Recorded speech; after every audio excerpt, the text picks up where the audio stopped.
Hello friends, मैं संजय कुमार आपको अपने यूट्यूब चैनल SI लर्निंग पे बहुत स्वागत करता हूं।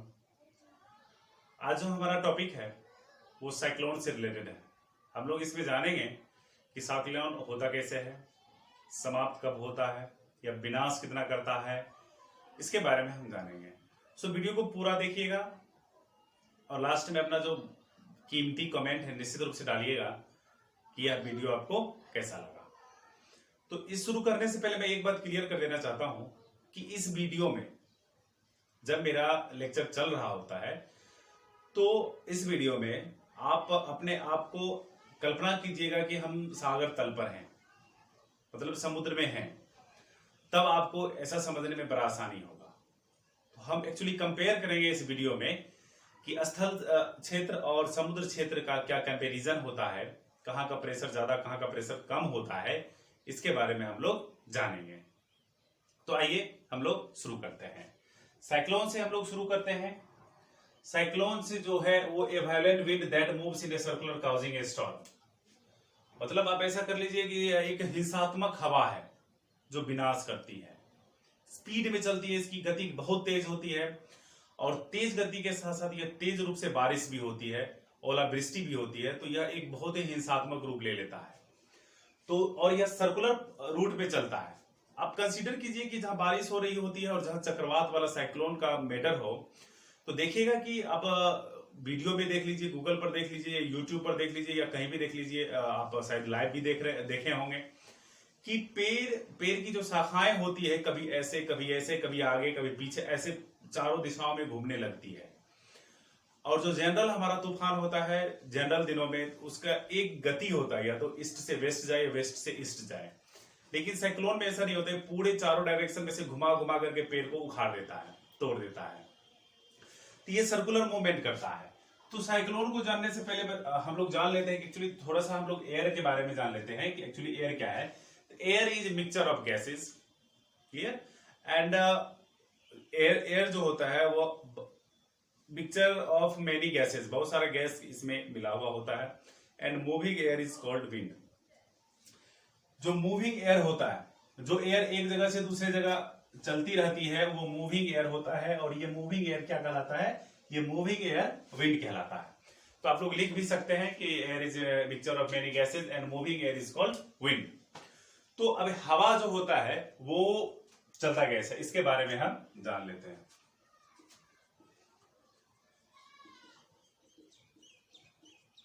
मूवमेंट ऑफ एयर, हवा का जो गति है, वह हवा किस दिशा की ओर चलती है, इसको कंसीडर करने के लिए हम एक ऐसे डायग्राम बना लेते हैं।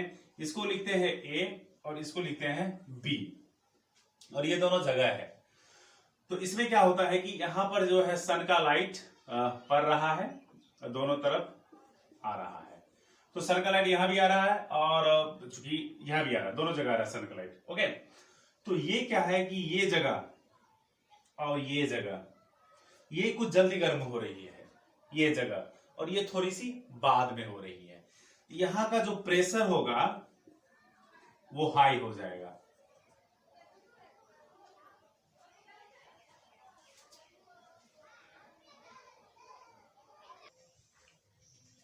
सो फ्रेंड्स, तो हाँ, मूवमेंट ऑफ एयर के बारे में हम लोग बात कर रहे थे। मूवमेंट ऑफ एयर जो है हमारा, वो एयर का movement high pressure to low pressure होता है। एयर का movement high pressure to low pressure होने का मतलब ये हुआ, हाई प्रेशर वहां होगा जहां का एयर थोड़ा ठंडा है। ये थोड़ा सा है, इस कॉन्सेप्ट को आप समझ जाएंगे तो निश्चित रूप से आप जो है आपका कॉन्सेप्ट भी बिल्कुल क्लियर हो जाएगा कि जो हाई प्रेशर वाला जो क्षेत्र होता है वहां ठंडी होती है, मतलब वहां का एटमॉस्फेयर थोड़ा सा कूल होता है। और जो लो प्रेशर एरिया जो होता है, लो प्रेशर एरिया मतलब वहां जो है गर्मी है, और ज्यादा गर्मी होने के कारण हवा वहां का गर्म हो गया है, और गर्म हवा जो है उड़ रही है ऊपर, लो प्रेशर होने की वजह से।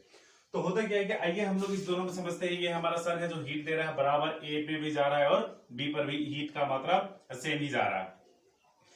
उसमें क्या होता है कि यहाँ पर एक जगह जो है वह लो प्रेशर का एरिया बनेगा और एक जगह जो है वह हाई प्रेशर का एरिया बनेगा। हाई प्रेशर का एरिया बनेगा जहां पर लो प्रेशर का एरिया अगर यहाँ बन रहा है तो यहाँ की हवा गर्म होगी और गर्म हवा हम जानते हैं कहाँ उठेगी, ऊपर की ओर भागती जाएगी। और ये जो हाई प्रेशर वाला है इस जगह को खाली तो रख नहीं सकता है, खाली रहेगा नहीं, तो यहाँ का जो एयर है मूव करके आएगा इधर इस जगह को भरने के लिए। तो यही मूवमेंट ऑफ एयर जो होता है वो विंड होता है।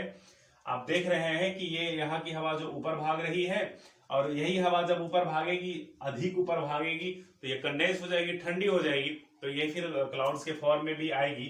और यह जो है हाई प्रेशर वाला जो है यहाँ का एयर इस खाली जगह को भरने के लिए यहाँ पर आता है।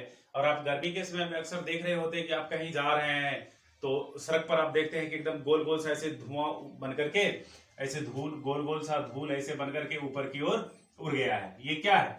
ये वही है जहां का आप देख रहे हैं कि प्रेशर जो है वो लो हो गया है, हवा गर्म हो गई है और गर्म हवा ऊपर की ओर भाग रही है। और इस खाली स्थान को भरने के लिए चारों ओर से वायु जो है दौड़ के आ रही है इस स्थान को भरने के लिए। बस यही प्रोसेस है जिसके ऊपर ये ऊपर की ओर भागता है।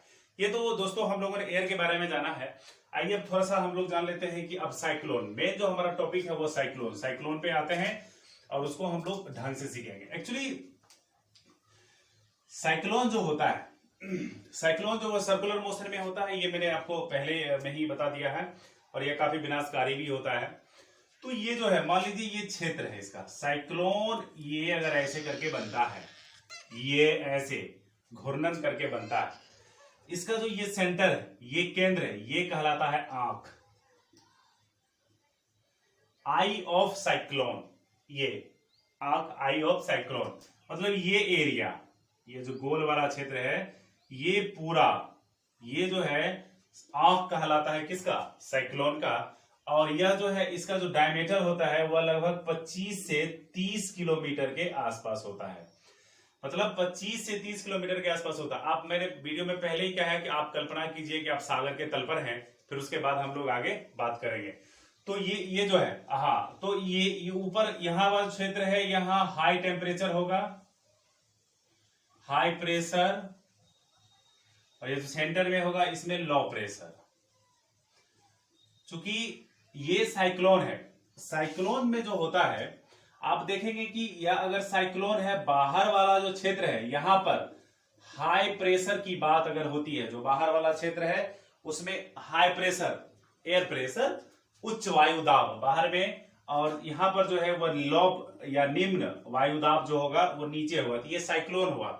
जब इसका उल्टा रिवर्स हो जाएगा, तो रिवर्स कहने का मतलब हो गया कि यहां पर हाई एयर प्रेशर और बाहर में अगर लो एयर प्रेशर होता है तो ये एंटी साइक्लोन हो गया। ये साइक्लोन और ये एंटी साइक्लोन। अब आप देख सकते हैं वीडियो क्लियर, मैंने फोटो बनाया हुआ है, जहां पर हाई एयर प्रेशर बाहर में है और लो एयर प्रेशर अंदर में है, तो वो आपको साइक्लोन होता है। और जहां पर आप देख रहे हैं कि लो एयर प्रेशर बाहर में है और हाई एयर प्रेशर अंदर में है, सेंटर में है, तो वो क्या होता है आपको? एंटी साइक्लोन होता है। ओके, अब देखिए इसमें जो हम थोड़ा सा इसके बारे में जान लेते हैं कि पिछली वीडियोज में मैंने उसका लिंक डिस्क्रिप्शन बॉक्स में डाला हुआ है, इक्वेटर से रिलेटेड, आप उसको देख लीजिएगा कि ये इक्वेटर है। ओके, हम साइक्लोन के बारे में पढ़ रहे हैं। ये इक्वेटर है और इक्वेटर डायरेक्ट सन का लाइट पड़ता है इक्वेटर पर। ये बात मैंने उस वीडियो में बताया हुआ है और काफी अच्छे तरीके से समझाया हुआ है। तो जब सन का लाइट यहाँ पर पड़ता है तो यहाँ की हवा गर्म होगी सबसे पहले, और सबसे ज्यादा यहाँ की हवा हमेशा गर्म रहती है। यहाँ की हवा गर्म रहती है, तो अब देखिए यहाँ इक्वेटर से इधर जाने वाली जो गर्म हवा होगी, जो जो ये हवा धीरे धीरे धीरे धीरे ध्रुव की ओर आएगी, पोल्स के समीप आएगी, ये हवा ठंडी होती जाएगी। और पोल के समीप का जो हवा होगा, ज्यों ही इक्वेटर के पास आता जाएगा, ये हवा क्या होगा? गर्म होता जाएगा। क्यों? क्योंकि यहाँ पर जो है ये हमेशा गर्मी पड़ती है और यहाँ का टेम्परेचर गर्म है, तो ऑब्वियसली जो है एयर है ये भी गर्म है। तो पोल की तरफ भी यहाँ पर ठंडा रीजन है और यहाँ भी ठंडा रीजन है, तो इस दोनों का हवा जब यहाँ पर आएगा तो ऑब्वियसली ये क्या होगा? जब ये हवा अगर पोल से हवा विषुवत रेखा यानी इक्वेटर की तरफ आती जाती है तो ये हवा धीरे धीरे गर्म होती जाएगी। जो जो ये हवा ऊपर की ओर आती जाएगी, ऊपर कहने का मतलब हो गया ध्रुव से इक्वेटर की ओर, जब जब ये हवा आती जाएगी तो ये हवा गर्म होती जाएगी। यहाँ पर ये वाला जो क्षेत्र होता है वो उष्ण कटिबंधीय क्षेत्र होता है।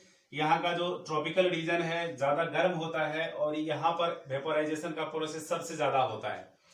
वेपोराइजेशन का प्रोसेस यहाँ पर अगर सबसे ज्यादा होता है तो ऑब्वियसली यहाँ की एयर सबसे ज्यादा ऊपर जाएगी और जब एयर का वाटर का वेपोराइजेशन होता है तो उसमें एयर एंड वाटर वेपर दोनों इंक्लूड होता है, ऊपर जाएगा, कंडेंस होगा तो निश्चित रूप से ये क्या बनाएगा, क्लाउड का फॉर्मेशन करेगा। ओके, अब क्या होता है कि फिर 65 डिग्री नॉर्थ, अब देखिए ये जो ट्रॉपिकल रीजन है इसके बाहर की अगर हम बात करते हैं तो 65 डिग्री नॉर्थ से लेकर के 65 डिग्री साउथ के बीच का जो रीजन है वो रीजन आपको सब ट्रॉपिकल रीजन में, या आप यूं कह सकते हैं कि शीतोष्ण कटिबंध क्षेत्र में आता है।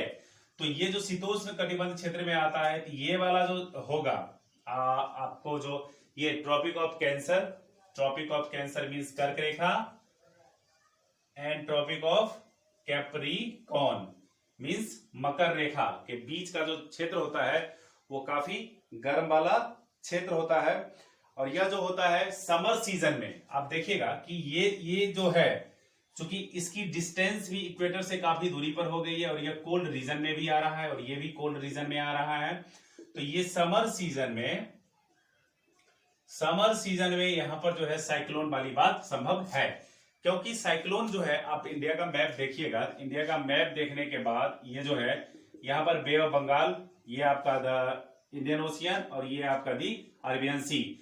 तो पश्चिम साइड में याद रखिएगा कि मैप के पश्चिम साइड में या इंडिया के पश्चिम साइड में अरेबियन सी के आसपास वहां पर जो है ठंडी जलधाराएं हैं तो इसलिए वहां पर जो है साइक्लोन वाली बात नहीं होती है। साइक्लोन जब भी उठेगा भारत की अगर हम बात कर रहे हैं तो वो बंगाल की खाड़ी में उठेगा, क्योंकि बंगाल की खाड़ी के साइड में गर्म जलधाराएं हैं और जहां पर गर्म जलधाराएं हैं वहीं पर वेपोराइजेशन का प्रोसेस यानी बाष्पीकरण की प्रक्रिया बहुत अधिक होगी। तो ऑब्वियसली वहां पर जो है दबाव का जो क्षेत्र होगा, कम दबाव वाला क्षेत्र ज्यादा बनता है, तो निश्चित रूप से साइक्लोन भी वही होता है। और पश्चिम साइड में यहाँ का जो है ठंडी जलधारा है। गर्म जलधारा और ठंडी जलधारा के बारे में मैं बता दूं आपको कि गर्म जलधारा और ठंडी जलधारा, गर्म जलधारा वो है कि जो विषुवत रेखा से ध्रुव की ओर जाती है एक हवा, और दूसरी हवा जो होती है ध्रुव से विषुवत रेखा की ओर आती है, वो ठंडी जलधाराएं हैं। तो पश्चिम दिशा की ओर मतलब अरब सागर में ठंडी जलधाराएं हैं तो वहां पर साइक्लोन बनने वाली बात नहीं है। और जबकि आपको पूर्व साइड में बंगाल की खाड़ी है वहां पर गर्म जलधाराएं हैं तो वहां पर साइक्लोन बनने वाली बात होती है और इसलिए वहां पर साइक्लोन भी बनती है। तो इसके अगले पॉइंट में जब हम देखेंगे तो हम यहां पर देखते हैं कि अब देखिए तो साइक्लोन बनने का जो प्रोसेस होता है वो जहां पर टेम्परेचर मैक्सिमम होगा, तो मैं वीडियो के पहले भी बोल चुका हूं, पहले भाग में भी और अभी मैं बोल रहा हूं कि आप कल्पना कीजिए कि आप सागर तल पर हैं, स्थल भाग में नहीं है, आप समुद्र में खड़े हैं, तब आपको जो है ये बात बिल्कुल क्लियर समझ में आएगी। आप देखिए जहां से साइक्लोन शुरू होता है, जहां से निम्न दाब वाला क्षेत्र प्रारंभ होता है, निम्न दाब वाला क्षेत्र मैं फिर बता रहा हूं कि निम्न दाब वहां होगा जहां टेम्परेचर हाई होगा, टेम्परेचर ज्यादा हाई होगा तो वेपोराइजेशन का प्रोसेस ज्यादा होगा सॉरी, और उसके बाद गर्मी वहां ज्यादा पड़ेगी, हवाएं ज्यादा गर्म होगी और वेपोराइजेशन का प्रोसेस भी हाई होगा, तो वो होता है आपका निम्न दाब वाला क्षेत्र, मतलब लो एयर प्रेशर रीजन। और ये बाहर में आप देख रहे हैं कि हाई प्रेशर है ये, ओके, और यहां पर क्या है कि ये लो प्रेशर है। और एक बात मैं और आपके साथ आपको बताना चाहूंगा कि जब साइक्लोन का फॉर्मेशन होता है तो वो एक केंद्र नहीं होता है। केंद्र मतलब आप जैसे कि ये पॉइंट है और इसी पॉइंट से ऐसे गोल गोल घूम करके आया है, तो जी नहीं, बाहर की जो जल प्रेशर होता है या जलधाराएं जो होती है आकर के यहाँ मिलती है तो एक बिंदु पर नहीं मिलती है, बल्कि यहाँ पर एक ऐसा क्षेत्र बनता है, रिंग का क्षेत्र बनता है, और ये इसका डायमीटर हुआ, व्यास, जो मैंने शुरू में बताया हुआ है शायद कि इसका जो व्यास होता है वो 25 किलोमीटर से लेकर के 30 किलोमीटर के लगभग का होता है, और इसको बोलते हैं eye of the cyclone. Okay, eye of the cyclone. अब इसमें हम लोगों को समझना क्या है कि हम लोगों को यह समझना है कि आई ऑफ द साइक्लोन है, इसको आप ऐसे समझिए कि ये मैंने यहां पर बना दिया। ओके, और यहां से ये हवाएं, गर्म हवाएं आ रही है और ऊपर ये कपासी मेघ बन रहा है, और कपासी मेघ ही बारिश करवाने का एक जरिया होता है। तो ये देखिए मैं बना रहा हूं, आप लोग देखिएगा। ओके, तो ये जो है आंख है किसका, अब देखिए ये आई हो गया, और इसको बोलते हैं wall of the eye. Wall of the eye मतलब किसका, साइक्लोन की आंख की ये दीवार है, ये दीवार है। अब देखिए कि जहां जहां साइक्लोन की आंख है, ये जहां जहां साइक्लोन की आंख है वहां कुछ नहीं होगा, स्थिति एकदम नॉर्मल है। लोगों को लगेगा कि बारिश नहीं हो रही है, दिन एकदम सामान्य है, उसको पता नहीं चलेगा, लेकिन उसके दीवार के सहारे, आंख के दीवार के सहारे जो हवा ऊपर जा रही है, हवा ऊपर जो जा रही है, यहाँ कपासी मेघ का निर्माण हो रहा है, और उसके बगल में 25 से 30 किलोमीटर के बाद साइक्लोन तांडव मचा रहा होगा। अब क्या होता है कि ये आंख, चूंकि साइक्लोन जो है वो घूमने वाला होता है, अभी यहां है फिर यहां है कभी यहां है, तो ये आंख कभी घिसक करके यहां आ जाएगा, तो यहां स्थिति सामान्य रहेगी।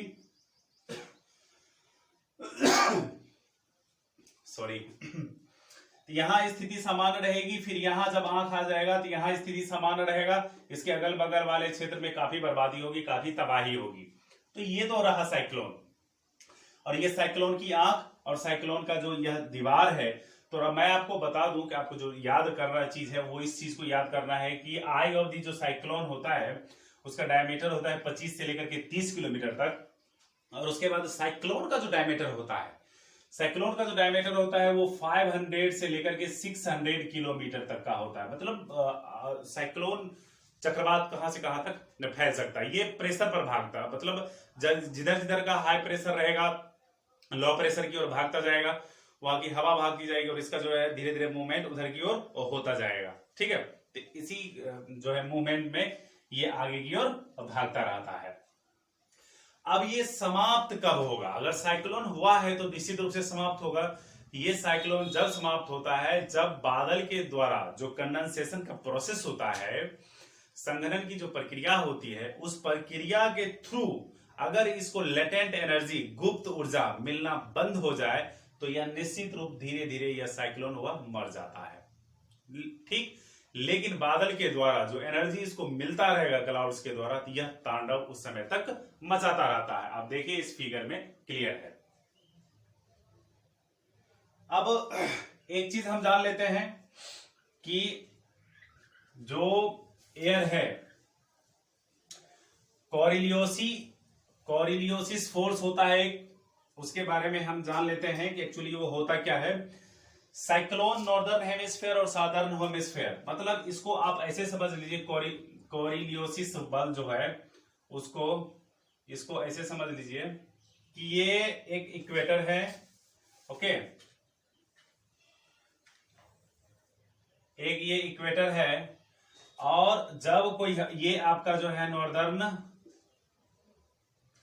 हेमिस्फेयर है, ये आपका नॉर्दर्न हेमिस्फेयर है, और ये आपका साउदर्न हेमिस्फेयर। ओके, उत्तरी गोलार्ध और दक्षिणी गोलार्ध है। जब कोई हवा का एक नियम होता है कि आप जब यह अपना हेमिस्फेयर चेंज करेगा, इसका मतलब है कि जब कोई साउदर्न हेमिस्फेयर में बह रही हवा नॉर्दर्न हेमिस्फेयर में आएगी और जैसे यह इक्वेटर को पार करेगी तो सबसे पहले ये दाएं की ओर मुड़ेगी। तो आप देख लीजिए कि ये दाएं की ओर, ये हवा यहां आकर के दाएं की ओर मुड़ेगी तो ये ऐसे मुड़ेगी। ओके, दाएं की ओर मुड़ जाएगी। और नॉर्दर्न हेमिस्फेयर का जो हवा है वो अगर साउदर्न हेमिस्फेयर में आएगा तो ये भी दाएं की ओर मुड़ जाएगा। साउदर्न हेमिस्फेयर का हवा अगर ऊपर की ओर जा रहा है तो राइट हैंड साइड में मुड़ रहा है। ओके, और नॉर्दर्न हेमिस्फेयर का हवा जब साउदर्न हेमिस्फेयर में आ रहा है तो वो भी राइट हैंड साइड की ओर मुड़ रहा है। तो ये देख लीजिए। अब घड़ी के बारे में अगर हम ध्यान करते हैं तो हमारी घड़ी की जो सुई है, सेकेंड वाली सुई, वो ऐसे चलती है। तो ऐसे चलती है, तो इस प्रकार का मूवमेंट तो हमको साउदर्न हेमिस्फेयर में है। तो इसलिए बस ये कॉन्सेप्ट अगर आप समझ गए दोस्तों, तो आपने ये समझ लिया कि साइक्लोनिक वेव करंट जो है साउदर्न हेमिस्फेयर में क्लॉकवाइज चलता है और नॉर्दर्न हेमिस्फेयर में एंटी क्लॉकवाइज चलता है। ओके, क्लॉकवाइज जो मतलब घड़ी की दिशा के अनुसार चले और एंटी क्लॉकवाइज जो घड़ी की दिशा के विपरीत चले। तो मैंने यहां पर आपको स्पष्ट दिखा दिया है, डायग्राम बना करके दिखा दिया है। होप ये आपको समझ भी आ रहा होगा।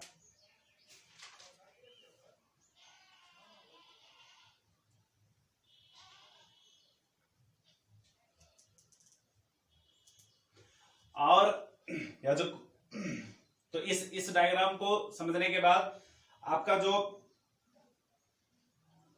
कोरियोलिस बल जो होता है, कोरियोलिस फोर्स के अनुकूल ही according to the Coriolis force के कारण ये जो है राइट हैंड साइड में मुड़ जाती है।